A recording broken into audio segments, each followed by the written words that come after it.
Mangrove UPSC प्रारंभिक परीक्षा के लिए पर्यावरण और भूगोल दोनों के लिए मैंग्रोव एक कोर कॉन्सेप्ट है। ध्यान रखना, इसको अपन रटेंगे नहीं, इसको समझेंगे।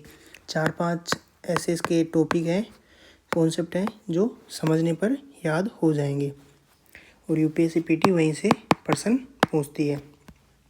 देखो, मैंग्रोव केवल पेड़ नहीं है, ये तट पे पाए जाने पेड़ ही नहीं है, ये पूरा इकोसिस्टम है, ये इकोटोन है। इकोटोन क्या होता है, अपने पहले बात कर लिए हैं, यानी स्थल और समुद्र के बीच का संक्रमण क्षेत्र। ये खारे पानी को सहन करने वाले पेड़ होते हैं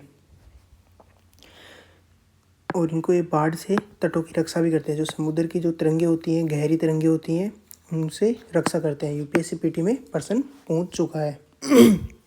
मैंग्रोव के बारे में कुछ कॉन्सेप्ट देखते हैं, फैक्ट देखते हैं। देखो, मैंग्रोव कुल क्षेत्र के कितने प्रतिशत क्षेत्र में पाए जाते हैं? 0.15% क्षेत्र में। ध्यान रखना, कुल क्षेत्र के 0.15% क्षेत्र में पाए जाते हैं। पीवाईक्यू का प्रश्न है कि विश्व की सर्वाधिक मैंग्रोव क्या भारत में पाए जाते हैं? नहीं, सर्वाधिक मैंग्रोव इंडोनेशिया में पाए जाते हैं। कितने प्रतिशत?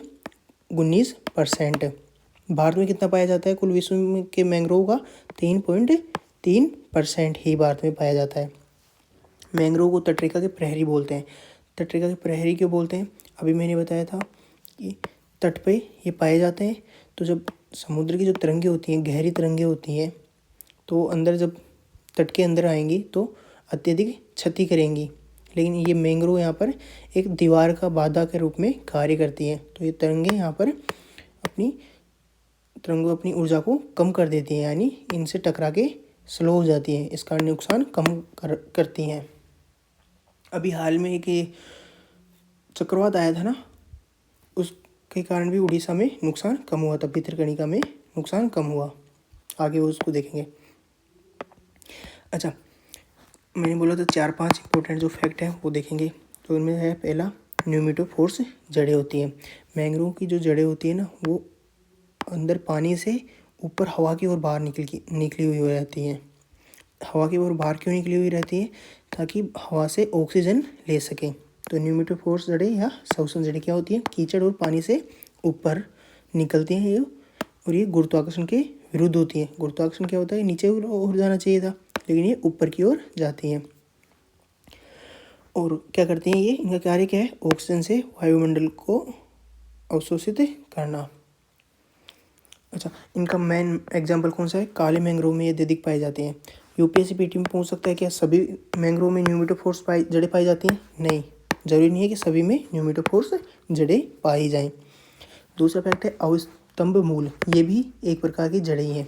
आपने बरगद का पेड़ देखा होगा, बरगद के पेड़ में जो टहनियाँ होती हैं, जो डाल होते हैं, वहाँ से भी जड़ें निकली रहती हैं।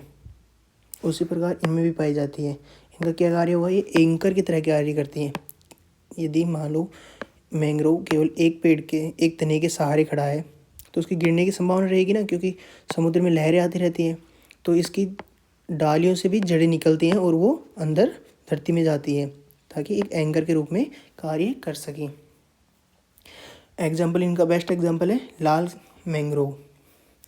ये जो मैंग्रोव होते हैं लवणता सहिष्णु होते हैं। देखो, ये समुद्र के अंदर पाए जाते हैं, तो समुद्र में खारा पानी होता है, तो इनमें लवणता सहिष्णुता होते हैं, यानी इनकी जो जड़ें होती हैं उनमें एक प्रकार की विशेषता पाई जाती है कि वो लवण को अवशोषित नहीं करती है, बाहर निकाल देती है। दूसरा, इसकी जो मैंग्रोव की जो पत्तियाँ होती हैं ना, पत्तियों द्वारा भी नमक को उत्सर्जन कर दिया जाता है। यूपीएससी पीटी के लिए जो फेवरेट है, जरायुस्ता। जरायुस्ता यानी वीवी पेरिटी। अच्छा, वीवी पेरिटी से कुछ समझ में आ रहा है? पेरेंटिंग है ना, पेरेंटिंग क्या होती है? देखभाल करना। वीवी पेरिटी, तो रिलेट करना, वीवी पेरिटी पेरेंटिंग। तो ये वीवी पेरिटी क्या है? एक प्रकार की प्रजनन की क्षमता ही है इन पेड़ों में, मैंग्रोव में जो पाई जाती है। देखो, मैंग्रोव कहाँ पर होती हैं? तट पर होती है। तट की स्थिति क्या रहती है? एक तो वहाँ पर खारा पानी होता है, दूसरा अत्यधिक मतलब हलचल बनी रहती है, क्योंकि वहाँ की जो तरंगें आती रहती हैं, लहरें आती रहती हैं।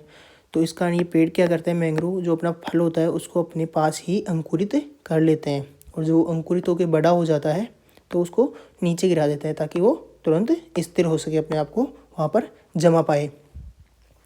नॉर्मली जो पेड़ होते हैं आम वगैरह, जो भी एक्स वाई जो भी पेड़ है, उनके फल धरती पे गिरते हैं, धरती के बाद वो अंकुरित होते हैं। लेकिन मैंग्रोव में एक खास विशेषता पाई जाती है कि इनके जो फल होता है वो पेड़ पर ही पेड़ पर ही अंकुरित हो जाता है। इसको बोलते हैं जरायुस्ता यानी विविपेरिटी यानी पेरेंटिंग का तरीका। प्रजनन की रणनीति है, बीज पेड़ पर ही अंकुरित हो जाता है। नमक स्पंदन होते हैं यानी राउंड संरचना होती है। 3 कॉन्सेप्ट हो गए अपने। इनका महत्व देखते हैं। अभी जो मैंने बताया था, तट की रक्षा करते हैं यानी तटीय बायो शील्ड का कार्य करते हैं, समुद्री लहरों से बचाते हैं। ब्लू कार्बन का सिंक करते हैं। ब्लू कार्बन क्या होता है, जो समुद्र के जो पर्यावरण के कारण जो कार्बन होता है ना, उसको ब्लू कार्बन बोलते हैं। तो एक ब्लू कार्बन का सिंक करते हैं। जैव विविधता हॉट स्पॉट है, ध्यान रखना, यहाँ पर अत्यधिक मात्रा में जैव विविधता पाई जाती है। जल का शोधन करते हैं यानी तलछट को रोकते हैं। ये जो मैंग्रोव होते हैं, जो जल तट से जो मिट्टी वगैरह जाती है, तलछट वगैरह होती है, उसको रोकते हैं यानी जल का शोधन करते हैं। और यहाँ पर प्रवालों की उपस्थिति होती है यानी प्रवालों के लिए एक सुरक्षित आवास का निर्माण भी करते हैं। अब देख लेते हैं भारत की जो रिपोर्ट है, वन रिपोर्ट है, उसमें मैंग्रोव के बारे में क्या जानकारी दी गई है। ये 2021 के अनुसार डाटा है। भारत के कुल भौगोलिक क्षेत्र का लगभग 0.1% मैंग्रोव का क्षेत्र है। भारत के कुल का 0.15% मैंग्रोव में है। सर्वाधिक मैंग्रोव कहाँ पर है? पश्चिम बंगाल सुंदरबन में है। दूसरा ओडिशा के भितरकनिका में। और कुल कहाँ कहाँ मैंग्रोव पाए जाते हैं? पश्चिम बंगाल, गुजरात, अंडमान निकोबार समूह है, ओडिशा, लक्षद्वीप। एक बात नॉर्मली माना जाता है कि जो महाराष्ट्र है उसके तट पर मैंग्रोव नहीं पाए जाते हैं, लेकिन हाल ही में कुछ एक क्या आया था यार, वो एक सेकंड देना, मैं भूल रहा हूँ उसको।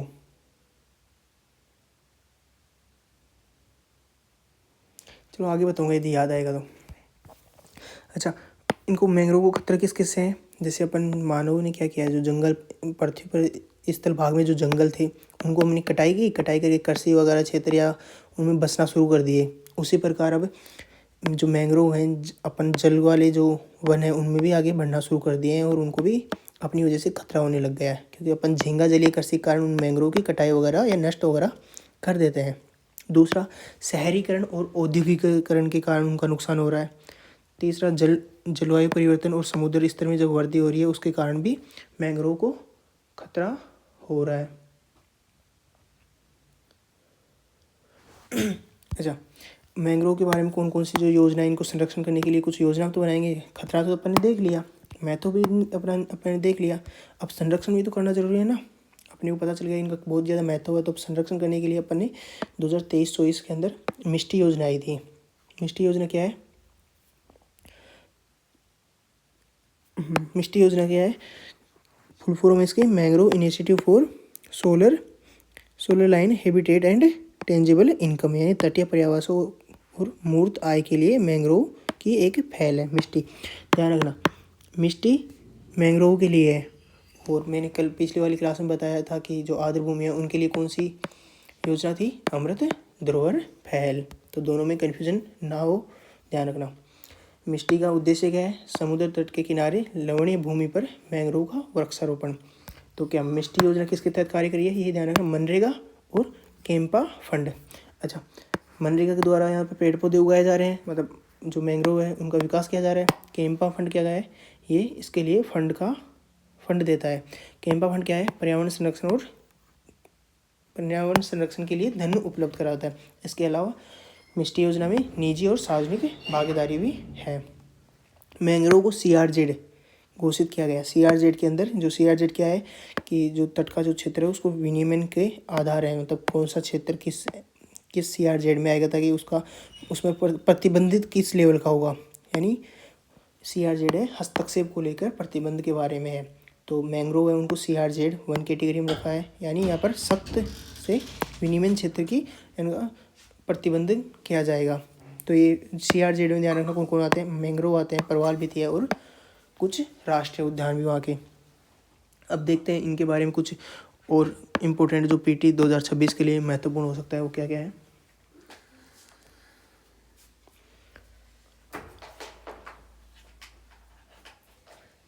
अच्छा, तीन तीन चीज़ों का ध्यान रखना। मैंग्रोव के बारे में 3 जगह हैं, उनके बारे में ध्यान रखना। पहली कोरिंगा,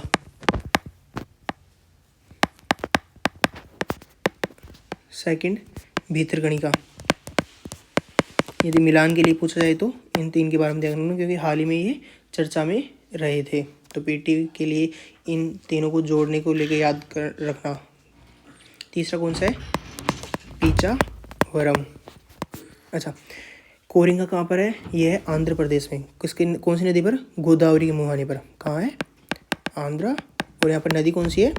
गोदावरी। वहीं भीतरकनिका कहाँ पर है? ओडिशा में। नदी कौन सी है यहाँ पर? ब्राह्मणी और वैतरणी नदी।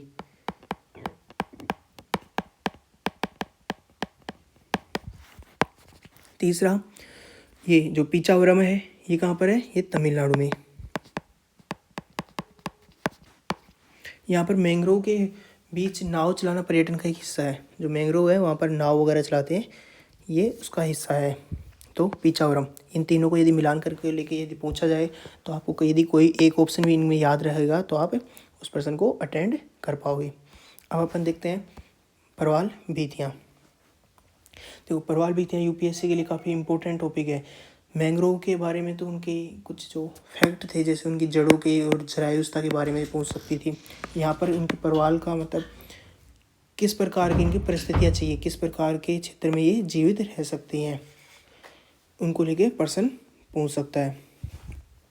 तो ध्यान रखना, ज्योग्राफी का भी इम्पोर्टेंट है, साइंस के लिए भी इम्पोर्टेंट है, क्योंकि साइंस के तौर पे इसको पिछले साल पूछा गया था। इसमें एक पर्सन था, उसको अपन आगे देखेंगे। ध्यान, जो परवाल भीतियाँ होती हैं यानी कोरल रीफ होती हैं, इनको समझने का एक बेसिक कॉन्सेप्ट आप में से अपन जो तैयारी कर रहे हैं उनमें से 90% स्टूडेंट रूम लेके किराएदार हैं।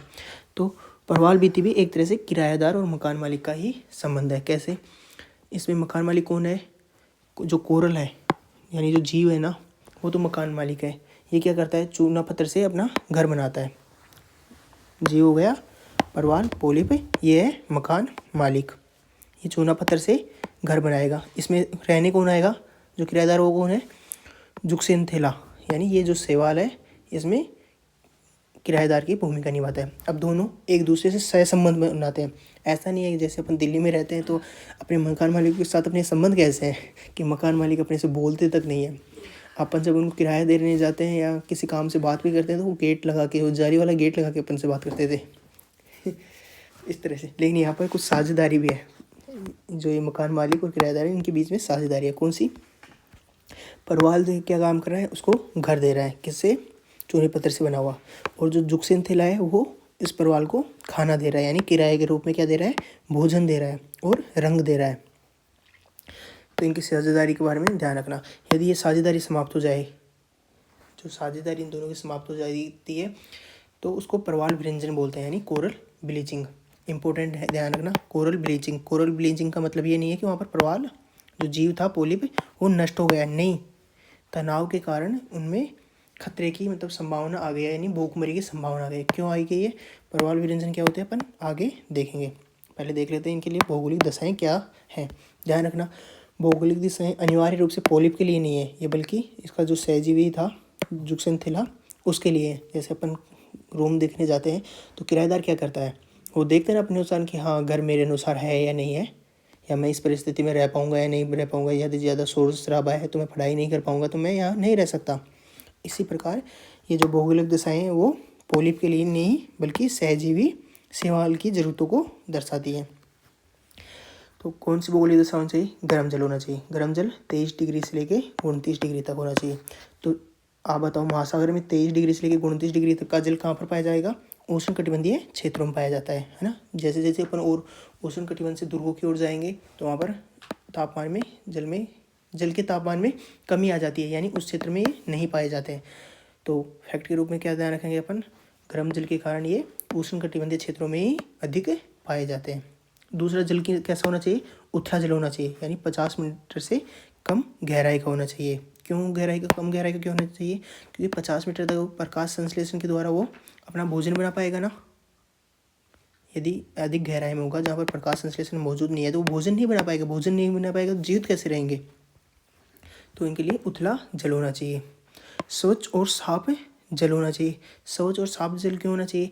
यदि जल गंदा है, ऊपर से मिट्टी वगैरह है, मैला वगैरह गंदा है, यानी नीचे प्रकाश ठीक से नहीं पहुंच पाएगा। प्रकाश ठीक से नहीं पहुंच पाएगा तो जब प्रकाश ही ठीक से नहीं पहुंच पाएगा तो प्रकाश संश्लेषण होगा नहीं होगा और वो खाना नहीं बना पाएंगे। दूसरा, यदि मिट्टी वगैरह है जल के अंदर तो जो पोलिप जो जीव है उसके मुंह में मिट्टी भर जाएगी। जब उसके मुंह में मिट्टी भर जाएगी तो उसका दम घुटने लगेगा और वो मर जाएगा। तो स्वच्छ और साफ जल होना चाहिए। रटना नहीं है, कॉन्सेप्ट के आधार पर समझो, है ना। लवणता स्थिर होनी चाहिए, 30 से लेकर 32 तक लवणता होनी चाहिए, वो वहाँ पर ही जीवित रह पाते हैं।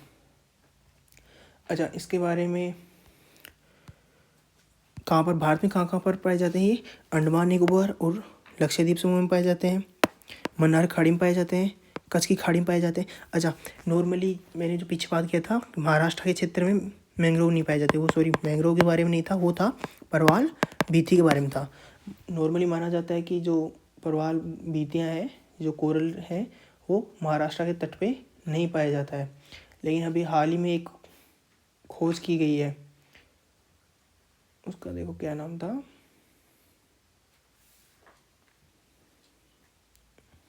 एक सेकेंड रुकना।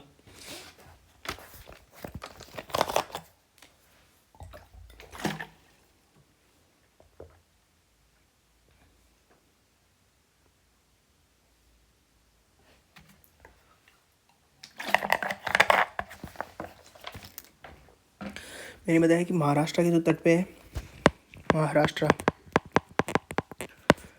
यहाँ के तट पर नॉर्मली परवाल नहीं पाए जाते हैं। लेकिन एक महाराष्ट्र के तट में जो समुद्र का जो क्षेत्र है वहाँ पर एक आंग्रिया बैंक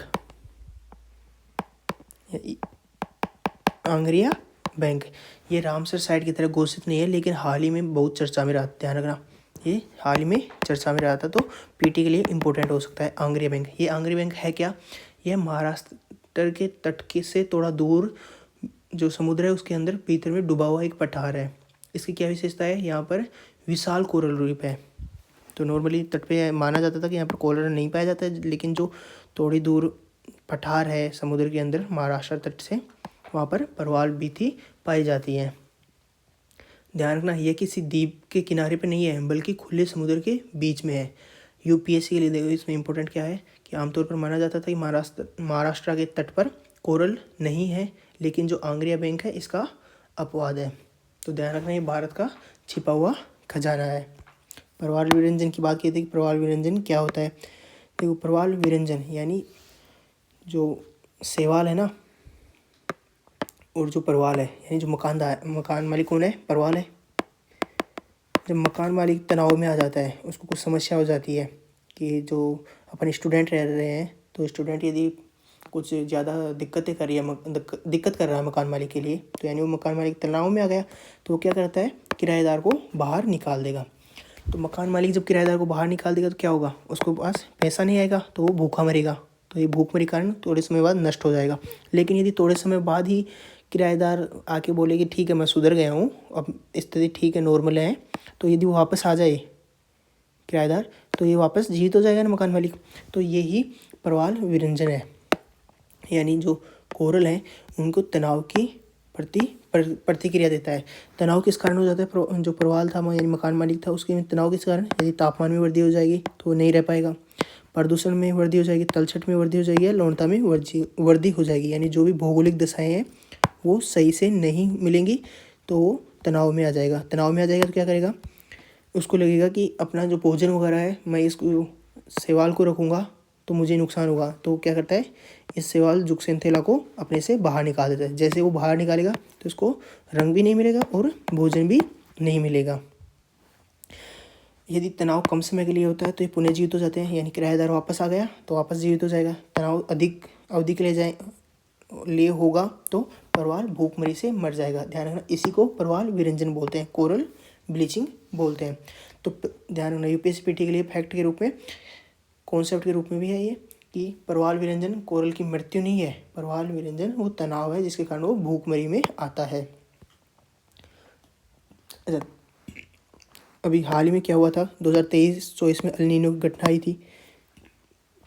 इसके कारण जो लक्षद्वीप के थे उसके 84.6% प्रवाल नष्ट हो गए और मन्नार खाड़ी से 27% प्रवाल खत्म हो गए, नष्ट हो गए।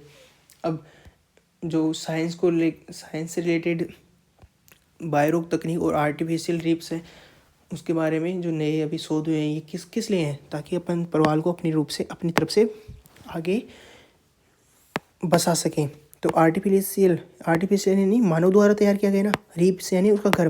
तो प्रवाल की एक विशेषता है, वो वहाँ पर निवास करता है जहाँ पर उसको लगता है कि यहाँ पर मेरे पूर्वज रह चुके हैं या यहाँ पर कोई रहता है, दूसरा प्रवाल रहता है, तो उसी जगह पर जाके वो अपना घर बनाता है। तो अपन आर्टिफिशियल रीफ के द्वारा क्या करते हैं, वहाँ पर एक मानव द्वारा कृत्रिम आवास बनाते हैं तट के पास में, ताकि कोई प्रवाल आएगा उसको ये लगेगा कि यहाँ पर तो अपने पूर्वज रहते थे, इस कारण वो वहाँ पर अपना नया घर बनाने लग जाता है। और बायोरोक तकनीक, इसके बारे में यूपीएससी पीटी में पूछ चुका है। बायोरोक तकनीक क्या है, देखो जो क्या होता है कि जो पानी होता है ना, पानी में हल्का करंट वगैरह दौड़ाया जाता है, इससे जो खनिज जमा होकर कृत्रिम एक रीफ बना देते हैं। ये भी एक उसका घर बनाने का तरीका ही है। क्या करेंगे कि अपन पानी में जब करंट का प्रवाह करेंगे ना, बायोरोक है ना, जो छड़ के द्वारा अपन करंट का प्रवाह करेंगे, उसके कारण क्या होगा, जो आसपास के जो खनिज वगैरह हैं, खनिज आसपास एकत्रित हो जाएंगे और वो एक कृत्रिम घर का रूप बनाएंगे, यानी कृत्रिम रीफ का निर्माण करेंगे। इससे जो अन्य जो जीव था, जो दूसरा जीव है, उसको लगेगा कि यहाँ पर तो मेरे पूर्वज रह रहे हैं या दूसरा जीव कोई रहता है, तो वो आके अपना नया घर बनाने लग जाएगा। इसका प्रयोग कहाँ पर किया था, कच्छ की खाड़ी में किया था। तो ध्यान रखना, बायोरोक का प्रयोग कहाँ किया था, कच्छ की खाड़ी में किया था। संरक्षण को लेकर क्या क्या उपाय किए गए हैं, देखो अपन प्रवाल भित्तियों का महत्व समझ लिया कि 0.15% कुल समुद्र का कितना प्रतिशत क्षेत्र में है, ये कुल समुद्र के 0.1% क्षेत्र में पाए जाते हैं, ध्यान रखना। और वहाँ की प्रजातियों को 25% संरक्षण करते हैं, यानी जो समुद्र है, समुद्र में कुल जितने मान लो 100 जीव है, तो 100 जीवों में से 25% इन प्रवाल भित्तियों में ही पाए जाते हैं। तो अत्यधिक जैव विविधता वाला क्षेत्र हो गया ना।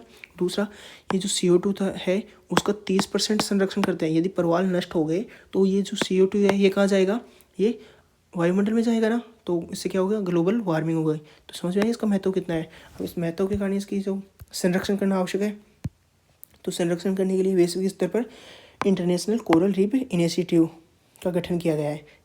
और दूसरा CORDAP यानी coral research and development platform, ये किसका है, ये जो अपना G20 है ना, इसकी पहल है। G20 में कौन कौन से देश है, कमेंट करके बताना।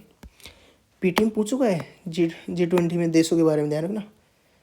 ऐसा नहीं है कि G20 की कोई देश है तो इसका कोई महत्व वगैरह नहीं है, कोई देशों के बारे में यूपीएससी नहीं पूछती। G20 में देशों के बारे में यूपीएससी पीटी में 2023 में या शायद 2024 में पूछ चुका है। समुद्री संरक्षण क्षेत्र और तटीय विनियमन क्षेत्र के अंदर मैंग्रोव को, प्रवाल भित्तियों को शामिल कर दिया गया है। तटीय विनियमन क्षेत्र क्या है, मैं पीछे बता चुका हूँ। और एकीकृत तटीय प्रबंधन के द्वारा भी इनका संरक्षण किया जा सकता है। अच्छा, इसके बारे में कुछ और इम्पोर्टेंट क्या हो सकता है, PYQ में प्रश्न किस प्रकार का पूछ सकता है कि कोरल रीफ को समुद्र के वर्षावन कहते हैं, क्यों कहते हैं, मैंने बता दिया कि 0.1% क्षेत्र में पाए जाते हैं और यहाँ पर 25% समुद्री जीवों को आश्रय देते हैं। अक्सर ये यूपीएससी में ट्रैप हो सकता है कि कोरल रीफ दुनिया के अधिकांश महासागरों को कवर करते हैं, यह गलत है। इनका विस्तार बहुत ही सीमित है। मैंने इनकी भौगोलिक दिशा बता दी है, तो आपको समझ में आ गया होगा कि उष्णकटिबंधीय क्षेत्रों में अत्यधिक पाए जाते हैं।